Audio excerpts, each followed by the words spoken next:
Hey everyone, welcome back to Seekers of the Malediction. I am Pat, and today we have a deck review going on.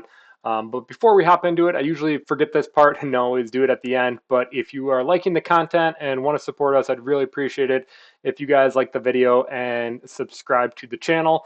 But yeah, so let's get into it without further ado. Today's deck review is going to be Countess Morda Umberland. She is the Conclave Legion Fallen Seeker.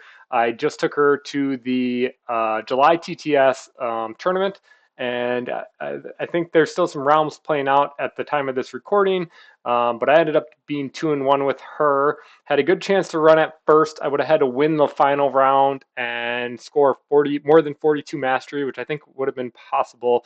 But I didn't win that one round. There are going to be I think it should already be up by the time I publish this video. So you can go and check that out and review it. And we'll get into more of the nitty gritty and kind of my thoughts on that last game as we kind of go into this. So let's start off right away with our the first card. The deck list is up top. It's running 17 units and 13 spells. But yeah, this is a deck that really has a lot of synergy. Not only off the Seeker, but off the Legacy. So the Seeker, Morda, I'm not going to go through all her stats. The most relevant thing on her stats, well, there's two things really. She has 14 HP, which is pretty relevant because you don't want her dying. But she should be pretty safe most of the game. But the big thing is Necromancy, which is a 2 AP action. Choose a basic fallen unit from your discard pile, play and deploy it nearby without spending Echo. It provokes retaliation. So Morda, you want to play turn one, and she's just going to be pumping out a bunch of basic fallen from your discard pile. So let's get in with how those basic fallen are going to get there, right? Because you don't want to just be losing a bunch of pieces just to summon them back. So that brings us to the Legacy Soul Stitcher. Two abilities, Call the Fallen. Whenever you defeat an enemy, you may search your deck for a basic or elite fallen unit. If you do, reveal it and add it to your hand, then shuffle your deck.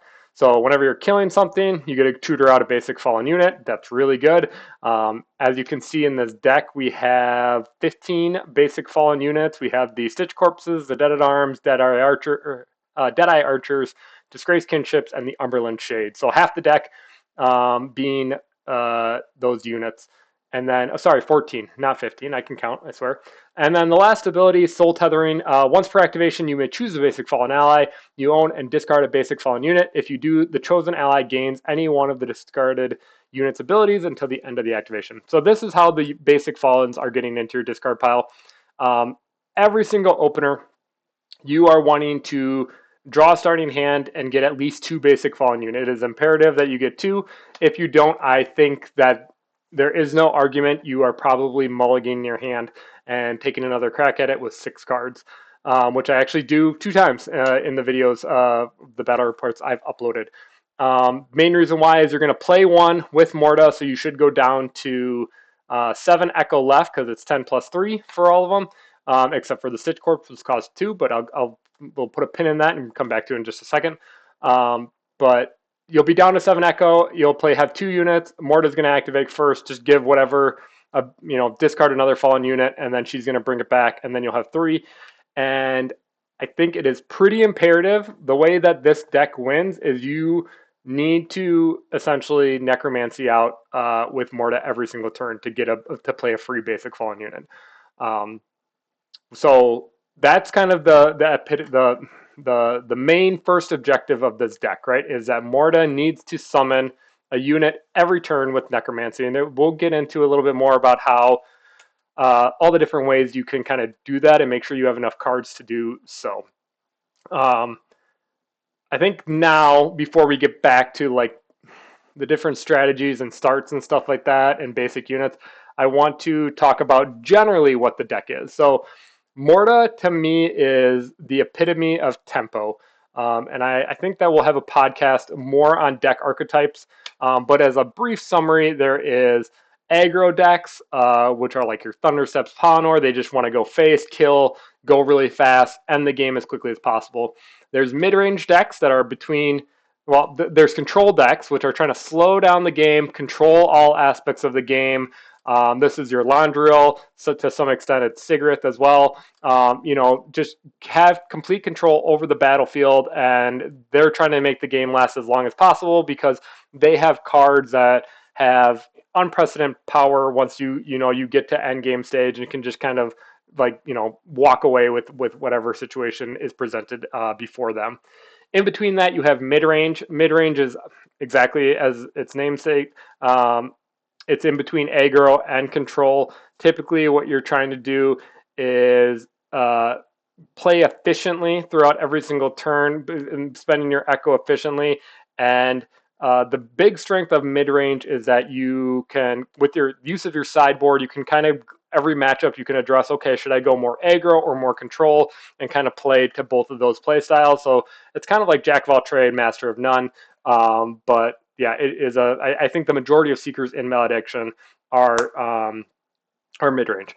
So what is tempo then? Tempo is I think an aggressive style deck that you are trying to use card advantage to control the pace of play. So that doesn't mean that you're always going as fast as possible. Sometimes you need to be a little reactive and wait for your opponent to fall into a trap.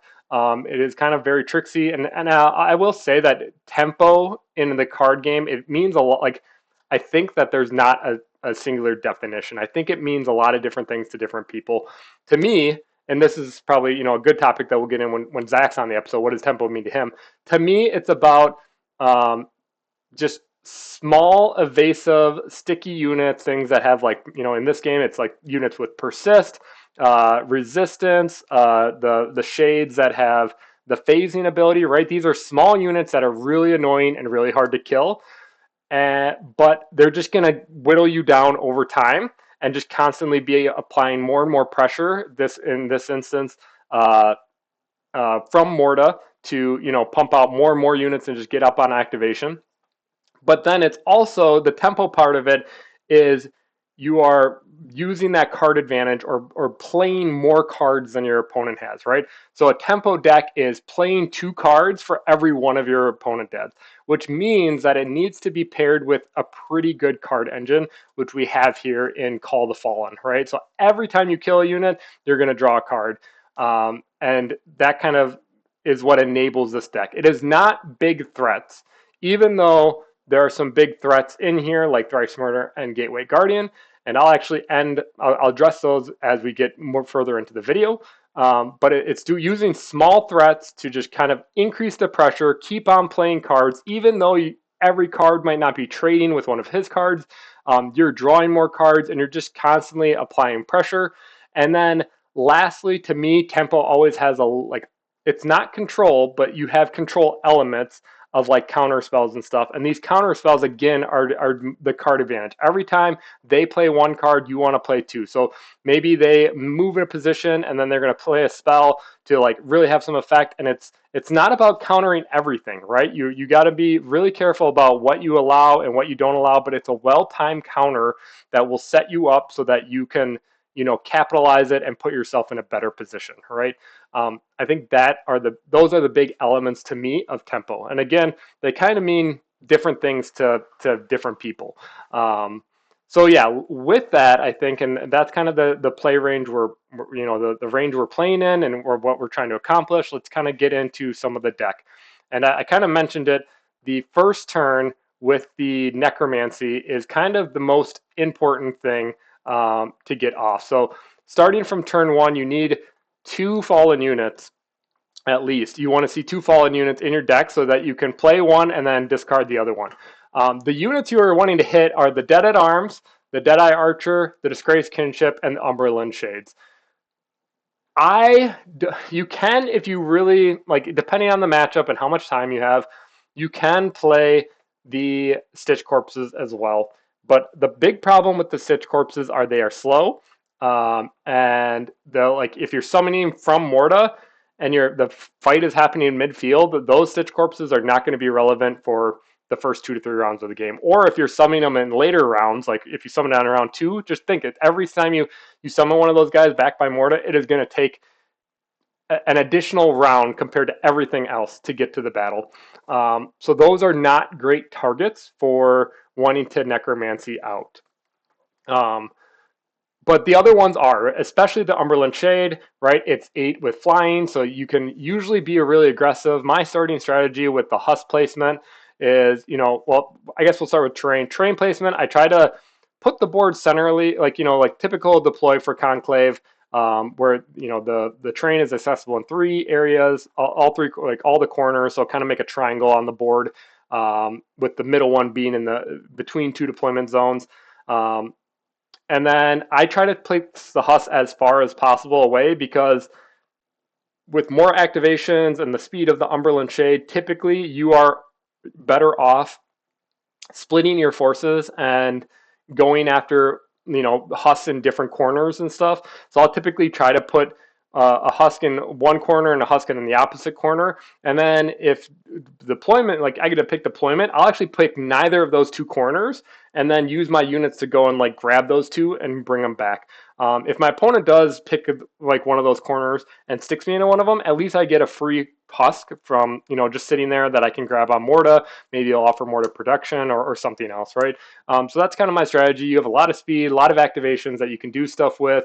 But yeah, and again, these are the units that are going to be the most impactful, because you can discard and give your abilities to other of the basic fallen. So, you can give Swarm 1 to other things. You can give Persist to things like the Umberland Shade or the Disgraced Kinship. Not really much.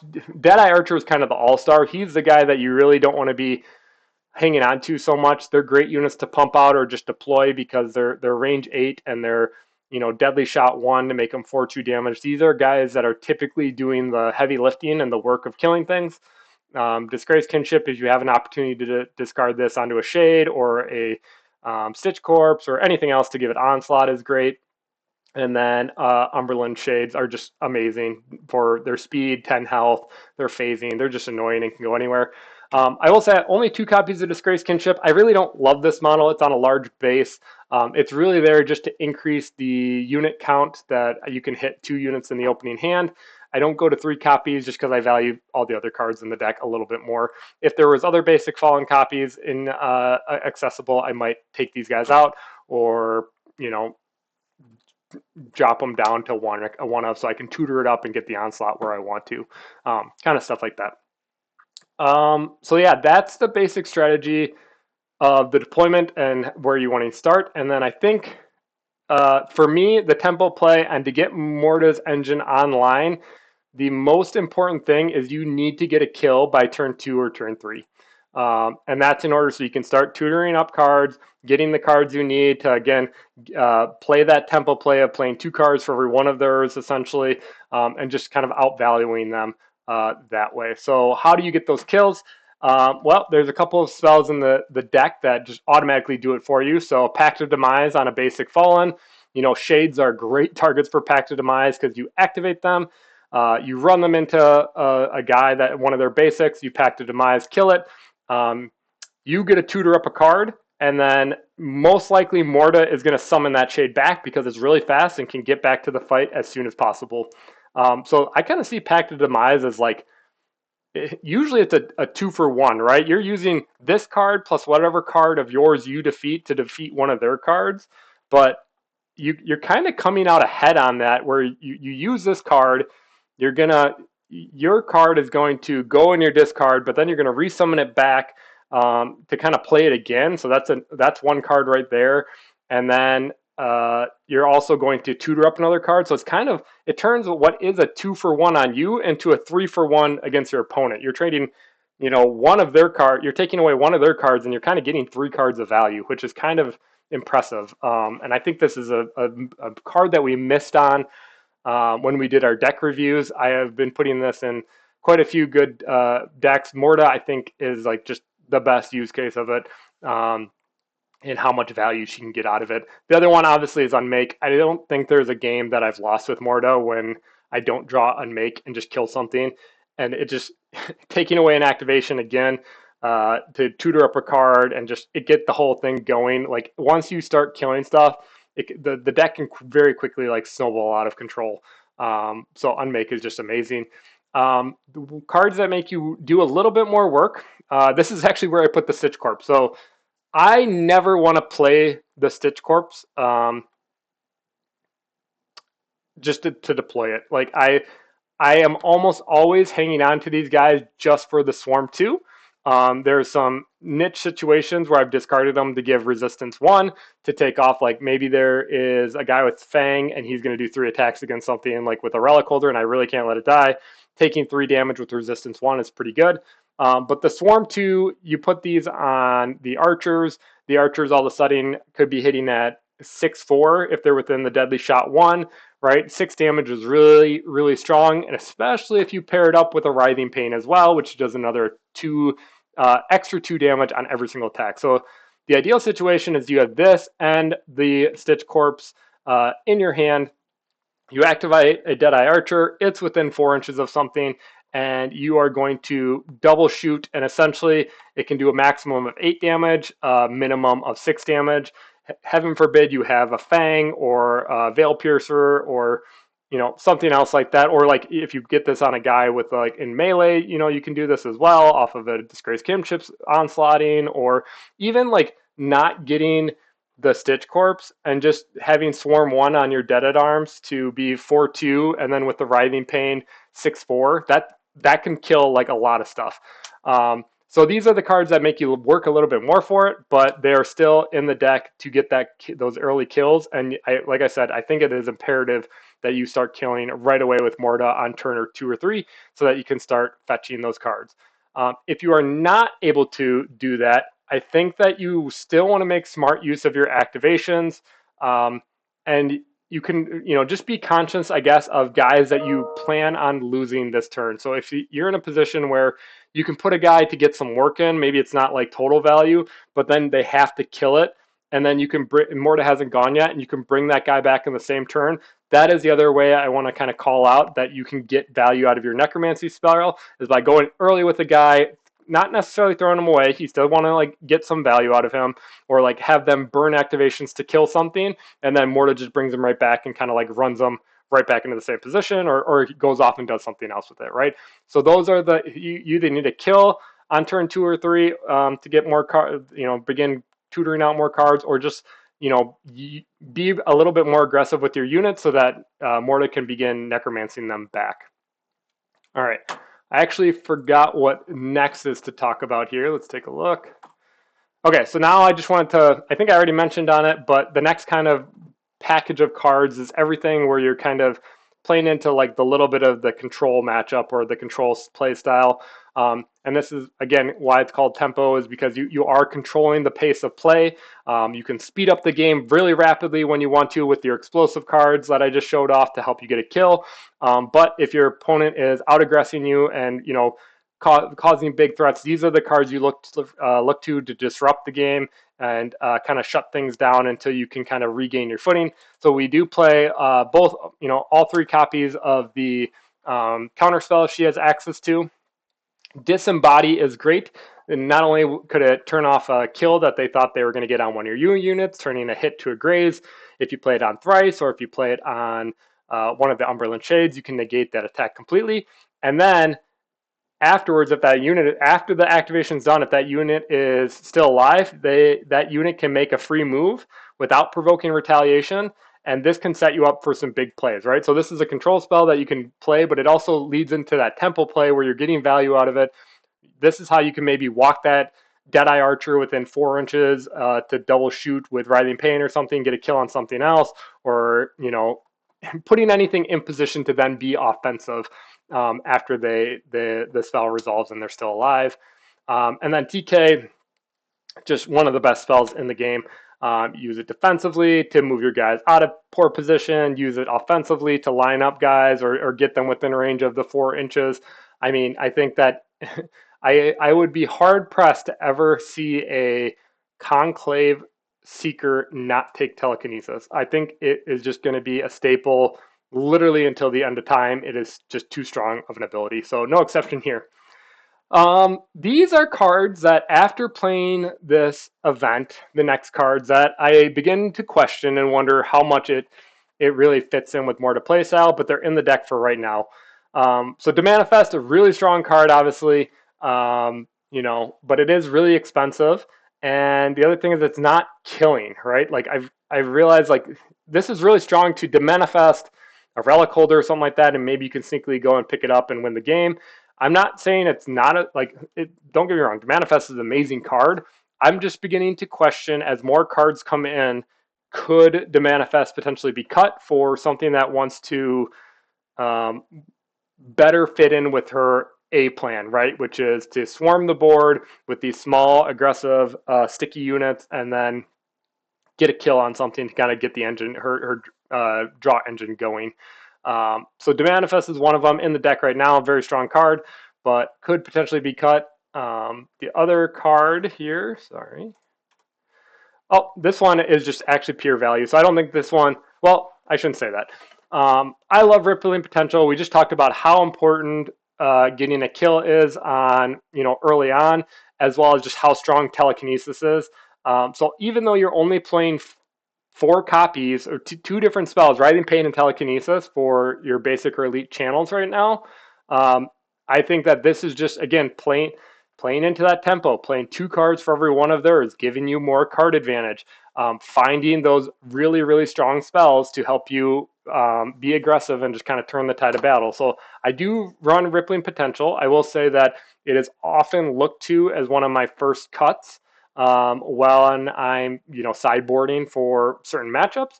But I do love it. The only downside is if you draw like either a TK or a Writhing Pain, and then you have Rippling Potential, you need to fire off that Rippling Potential right away because you do have to get 2 different copies, right? 2 different spells. So if you draw both TKs and then you have Rippling Potential really isn't worth it anymore because you're just playing it to get you 1 card essentially. So it is a little bit of a trap right now with just those 2 basic elite channel spells in the deck. Flesh Ripper, he can be a really good control piece if you have something big or that you just need to gum up. Maybe there's a choke point where it's like, hey, I'll just throw this Flesh Ripper in there, and I know they can't get through it, and that'll let me fight on the other half of the board or something. Great card to tutor up if you need to win a bid. So 1 copy in it right now just to kind of, be flexible and keep options open. Thrice Murder. This guy is really amazing to hit hard. But Thrice Murder can just win the game by himself. I will say that lately, I feel like I just never have an opportunity to play it. I'm almost always, because I'm leaning so hard into the basics, the whole, necromancy, engine, tempo, play style, writhing pains, using your spells to get tempo efficiency. I don't know when I ever have 8 Echo to play this guy. So he is most often just being bid away to win me initiative and then, usually win the game if I win initiative off of that. And that kind of goes with the last card in the deck as well as Gateway Guardian. I think both of these cards, might move to the sideboard, especially as we see more card options. Now, games that I definitely will play Gateway Guardian if I'm playing into like Palinor or maybe even Vorendell, like things where I think that they will have reach to get to Morrida, potentially a Thunder Steps, depending on how aggressive they are. But if I can drop Gateway Guardian next to Morrida, usually that turns off like any spells damaging her or anything like that. So I would maybe put Gateway Guardian and keep it in the deck for really aggro. But otherwise, if I'm playing like, mid-range decks or control decks, like I don't want Gateway Guardian in the deck. It's not going to be doing much work there. So again, just keeping in mind, like, future state of the game, more cards coming in. We have the reinforcements packs coming into soon. These might be cards that I would consider cutting just to lean even more into the tempo style play that Morrida has. And it really just comes down to not being able to afford these 8 to 9 cost Echo spells. Okay, so we'll switch over to Sideboard now. Right now, with the state of the game, I think that everyone needs to have some kind of game plan for Londril. I think Soul Whisperers are one of the best answers to the Londril matchup. They're range 12, pinpoint. You can put the shots where they want them. If they do happen to get a kill, it's Essence Binder 3, which is nice for accuracy. So I think that these things just stand 12 inches away. out threat anything in Landrill, and it can just, again, start mowing them down. The only thing that they need to be a little worried about into Landrill is a TK on them to bring them into range Landrill, and then they die, or a Demanifest is pretty bad on them as well. But I think it's just the game that you have to play right now. Spellbound Devourer, similar reasons, but I think more so into the Sigrith matchup. You still can hit up pretty hard with Swarm and Writhing Pain to do the damage, but all your stuff does hit for 3, which is exactly how much you can prevent without discarding a card with Sigrith. So putting in something that can hit a little bit up to do more damage, I think is pretty good. So I would maybe consider putting Spellbound Devourer in for that. And then there is the second copy of the Flesh Ripper in the sideboard. I think that is for. I actually don't know if I would ever bring it in. I think it's in there right now just in case someone surprises me with something. Just having a bigger body to maybe gum things up with and just have a little bit more hit points. But I don't think that's a one that I would actually ever realistically bring in. The other 2 cards, Price of Devotion, this comes in against Palinor matchup or things I'm worried about just getting shot / spells off, damage dealing spells to Morrida and killing her before, at all. Morrida never really wants to die because she wants to get that Necromancy out every turn. So this is a great card to bring in for those matchups. And then last one is Dreadheart's Presence. This one comes in against Thundersteps or Sigrith or anyone that really just has seekers that want to make high value attacks, right? Maybe even Auric, those kind of seekers could potentially even be in the Palinor matchup. So I think the last thing that I just didn't touch on, obviously you're playing Starcast Hills with her because there's a number of channels. There's Unmakes, the Telekinesis, Writhing Pains, Pact of Demise, right? So the Manifest. So all these high value spells that you want to get a discount on and kind of just push the value engine even more. But the last thing is just, we already saw some spoilers from Adepticon. I've already talked about potential cuts to the current deck I'm playing, which would be the Thrice Murder, the Gateway Guardian, potentially Demanifest, and just kind of talking about what we've seen that you might consider putting in them. So the first one was spoiled at Adepticon. It's Liastrum's Decimation. Assuming this card doesn't change, if it comes out, it's X cost, deal X damage to an enemy. If X is 6 or greater, deal X plus 2 damage instead. So I just said that there's not a lot of opportunity for you to play a Gateway Guardian or Thrice Murdered, right? So Morrida doesn't have necessarily the most amount of echo. She's just sitting around waiting on.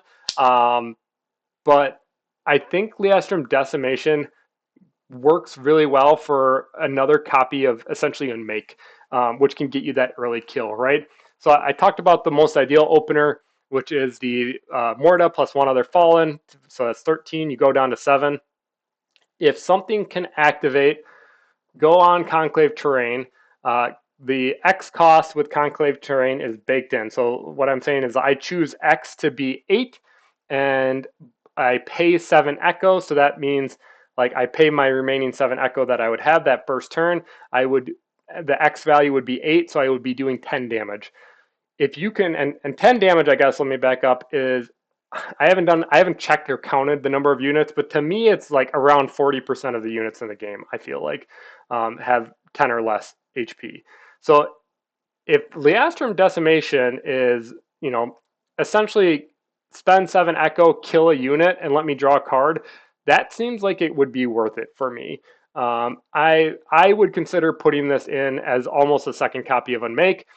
Just so because it's so imperative that you just get that card engine going and allow her to tutor up. I mean, I can't tell you the number of games, guys, that I've killed something with a unit with Writhing Pain or something, get a Stitch Corpse, next activation, something goes, I played the Stitch Corpse for Swarm 2, that thing kills something, and you just are drawing card after card after card with your legacy, and really just, I mean, I used to think that the decision for what unit you get was pretty important with the tutor, but now I found I feel 80% of the time I'm just getting Stitch Corpses for more damage.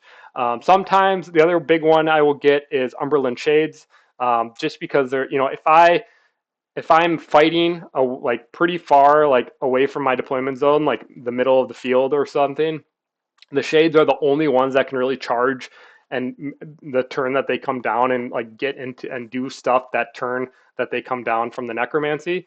So that's the other one that I would potentially get if I need it. Uh, but yeah, I think that Leastrum Decimation, I think I'm going to add it to the deck when it comes out, just as another copy of Unmake. Probably cut the manifest for it. The other one is Athen Prime Decimator, for the exact same reasons. If I, turn two, if you have, well, I guess let me take it back. Turn two, so you have the 7 Echo, you don't cast anything turn one, you gain 4 Echo, you go to 11. So that really is, to me, is turn two is when you're playing Thrice Murdered, Gateway Guardian, or in this case, Athen. Otherwise, I don't think it can happen for the rest of the game. I think you're going to be spending your Echo, and you're just never going to get that much back until essentially, round, what would it be, round 4. But hopefully in that case, the game's over. I think most of my games end like round 4, round 5. Round 4 more realistically. But Athen, I think if you can put him down round 2 and he just deletes again another model for 10 HP or less and gets that tutor engine going, I think he could be worth it, and he could ideally do it round after round after round. He is another one that I'm going to test out a little bit and see how it goes. Because I do think that the deck wants to be more. Tempo is about applying pressure and just killing things, and you're not full control where you want the game to go on indefinitely, but you're controlling the pace of the game, and hopefully can a good tempo matchup to me is you just slide under and are able to defeat the opponent right before they're able to turn it. And so tempo is really fun. I didn't do my normal ratings, which I usually do at the beginning of the video. But I will say that from a fun factor, and I'll go back and look at all the grades I usually do and put them in the description. So check that out at the end of the video, guys. But from a fun factor, I think this, more than even the John Wick deck, is just such a fun deck to play. There are a lot of decisions. You feel like you have a lot of options, and the gameplay loop of like you get rewarded for kind of like feeling smart, right? Like countering a well-timed counter, there's like no feeling better to me than countering something that your opponent was about to kill a unit, and now you save that unit right then, and then it goes and it's going to actually kill the unit. So like just that complete 180 of taking away their momentum and using it against them is a great feeling. And there's so many cards, disembody, counter spells, that do that in this deck.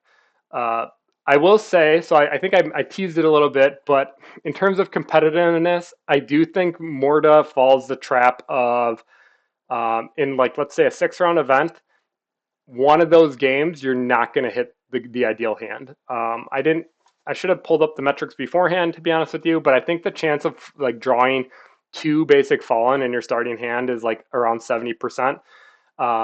So that's like almost like 1 in 4 games. You're going to not get the ideal start, and I think that's what's holding Morrida back. But that's not to say, like, I mean, whatever event you go to, you're going to have to get a little bit lucky, right? So if you can go all day without doing that, I think you have a serious shot, and I think that Morrida has games just about into every single Seeker. I don't think that she is ever at a disadvantage, and it really does come down to her hand more than anything else. Yeah, and you'll see this in the last video with Thundersteps for their final round. So after this one, guys, there was a little bit of spoiler. I did convince Droots, who was my round 3 opponent, to do a rematch. And there was a little bit of a redemption game there to kind of show you guys that even though Thundersteps on paper seems like a bad matchup because he's just killing all these small units, I think that game is a good illustration of how much you can just out-tempo your opponent and swing the game and just take control of it. All right, I think that's going to do it. Thank you guys for watching. Let me know what you think of Morrida. Is there something I missed to discuss? Is there different cards that I should be evaluating? Let me know down in the comments. Otherwise, until next time.